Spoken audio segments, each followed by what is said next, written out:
Dumping is the placing on the ground in tactical areas stocks of any commodity over and above those normally carried on wheels by first and second line transport. Dumping normally involves ammunition, engineer stores, mines, explosives, and defense stores, which are brought forward from communications zone depots to core replenishment points, ammunition points, or even directly to a delivery point or commodity point by corps or division transport.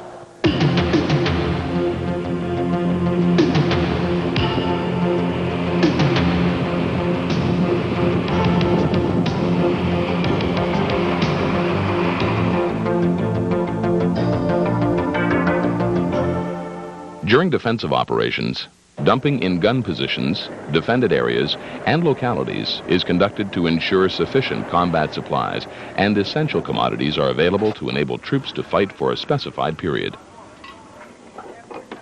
In withdrawal operations, it may be necessary to establish small dumps, particularly of fuel and ammunition along withdrawal routes, and or adjacent to designated intermediate defensive positions, where withdrawing units can replenish. During offensive operations, sufficient ammunition to meet the artillery fire plan requirement is usually dumped at gun positions or within formation areas. All combat arms unit echelons are stocked before the attack begins. Artillery units retain their basic load on wheels and tracks and use dumped ammunition whenever possible.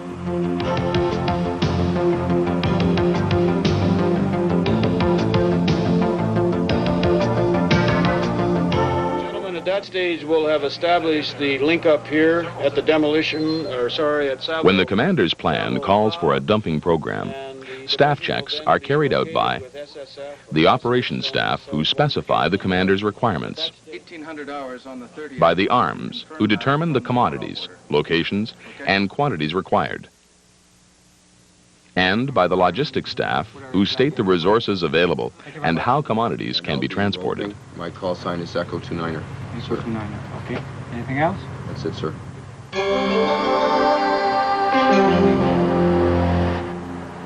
Sir, this briefing covers the period 1700 till 1000 hours today. Special staff considerations involve a warning order, which must be issued to all concerned as soon as a dumping program is contemplated. Close liaison with higher formation concerning the policy on the provision and transport of commodities to be dumped. The possible compromise of the commander's plan by enemy observation of new dumps and abnormally heavy traffic in the forward area. The need for communication security. Good road discipline, not only within the dumping column, but also for other traffic that might pose an interference problem, and the possible need for reserved routes for dumping programs.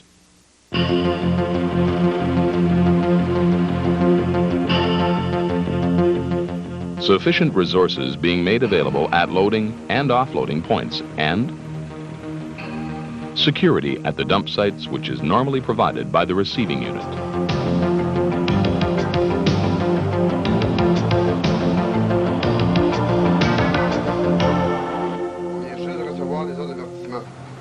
Small-scale dumping produces few difficulties and is carried out within the scope of normal DP activities. Okay. Yes, sir. Thank you very much. A large-scale program would use core transport resources. If these are insufficient, then the following must be considered. All second-line transport must be regarded as a pool. Second-line vehicles may have to be offloaded and released to reload at the RPs. In this case, the staff must indicate the priority of offloading or designate the quantity of certain commodities, especially ammunition, which must remain on wheels. The formation maintenance load may be used to commence the dumping program. If used, the maintenance load must be reconstituted within the time parameters of the program. When resupply must take place concurrently with dumping operations, commodity points or central DPs may be established to ease the burden on transportation resources.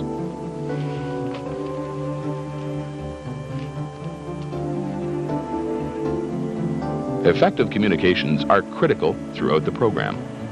Many adverse conditions may befall a dumping program, necessitating changes to the plan. Control of a dumping program via landline is preferred. However, in many instances, control will be exercised by radio through existing logistic command nets, which can be augmented by the military police net.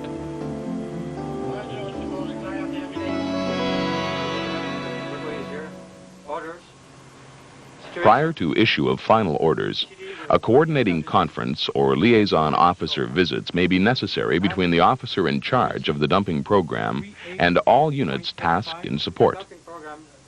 No later than last slide, 13th of May. Back at the transport unit location, vehicles are being serviced and drivers are completing mechanical and safety inspections on their task vehicles.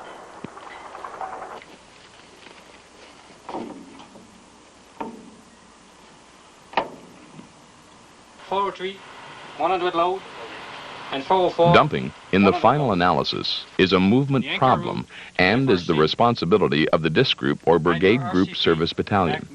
Their staffs must be given sufficient freedom to implement the dumping order in whatever manner seems best. And 404, as mentioned, 150 for 401, and 100 for 403, and 100 for 404. Ammunition of the type and quantity required is loaded on vehicles at the core ammunition point or designated replenishment point. An LO from the transportation unit or HQ implementing the program is positioned at the ammunition point to ensure the correct commodities are loaded, that delivery priorities are maintained, and that section or packet commanders adhere to their fixed time schedule. Should a problem or change in priorities develop, the LO is in a position to amend delivery schedules and advise the appropriate units and control agencies. Thunderbird point. Over. At predetermined locations along the route, traffic control posts are established to ensure the smooth flow of traffic. Priority is always given to loaded vehicles.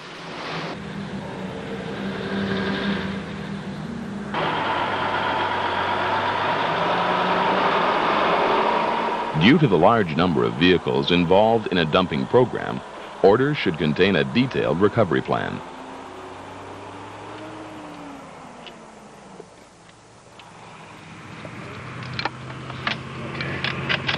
In any dumping program, a forward regulating center is established to exercise control of the operation in the forward area. The FRC regulates the flow of material to the sites, maintaining a tally of loads and quantities by dump site, maintains current information on the status of the program, coordinates the provision of guides, and exercises control of traffic.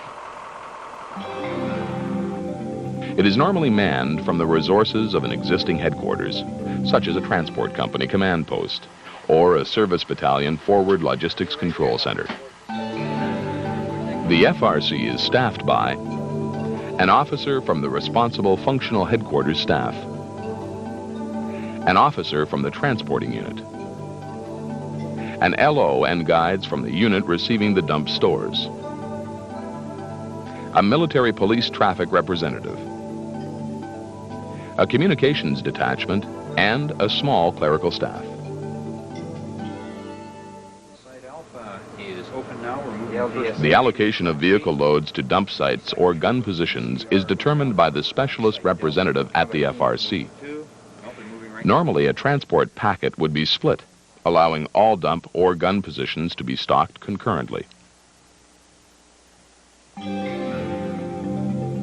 At the dump site, the receiving unit guides position the vehicles and they are unloaded. Attention must be paid to track discipline and camouflage. Material handling equipments are used whenever possible to assist in vehicle offloading and with the ground positioning of ammunition or stores.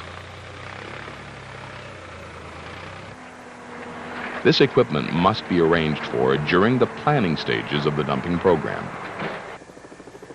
Staffs may consider the use of utility or medium transport helicopters to augment wheeled transport and significantly reduce turnaround time. They can operate from the ammunition point or landing site directly to the dump site. Empty vehicles leave the dump site and proceed on the down route to the return control post. The RCP passes to the FRC confirmation of amounts delivered to the units, reforms empty vehicles into packets, and controls their return movement. It is headed by a transportation officer with a small staff with communications to the FRC. Here, individual vehicles are formed into packets, different vehicles and drivers than those which originally arrived at the FRC may be involved. They are redirected to the ammunition point or landing site. The guides leave the vehicles at the RCP and are transported to the FRC to repeat their task cycle.